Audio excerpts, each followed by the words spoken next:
peace do I mean, and what kind of a peace do we seek? Not a Pax Americana enforced on the world by American weapons of war, not the peace of the grave or the security of the slave.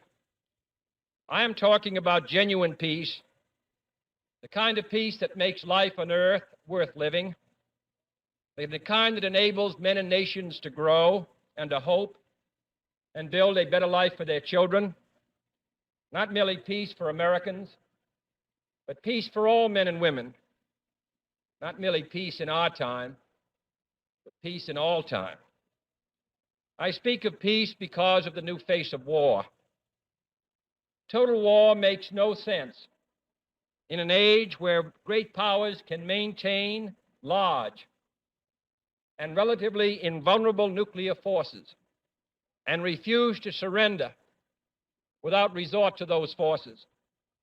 It makes no sense in an age where a single nuclear weapon contains almost 10 times the explosive force delivered by all the Allied air forces in the Second World War. It makes no sense in an age when the deadly poisons produced by a nuclear exchange would be carried by wind and water and soil and seed to the far corners of the globe and to generations yet unborn.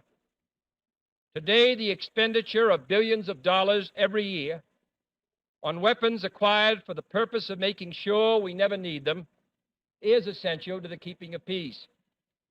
But surely the acquisition of such idle stockpiles, which can only destroy and never create, is not the only, much less the most efficient, means of assuring peace.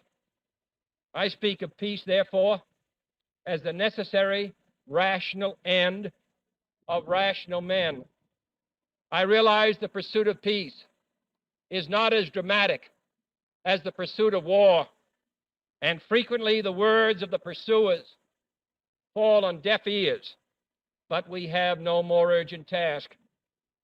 Some say that it is useless to speak of peace or world law or world disarmament, and that it will be useless until the leaders of the Soviet Union adopt a more enlightened attitude. I hope they do.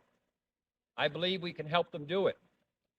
But I also believe that we must re-examine our own attitudes as individuals and as a nation, for our attitude is as essential as theirs. And every graduate of this school, every thoughtful citizen who despairs of war and wishes to bring peace should begin by looking inward, by examining his own attitude towards the possibilities of peace, towards the Soviet Union, towards the course of the Cold War, and towards freedom and peace here at home. First, again, and what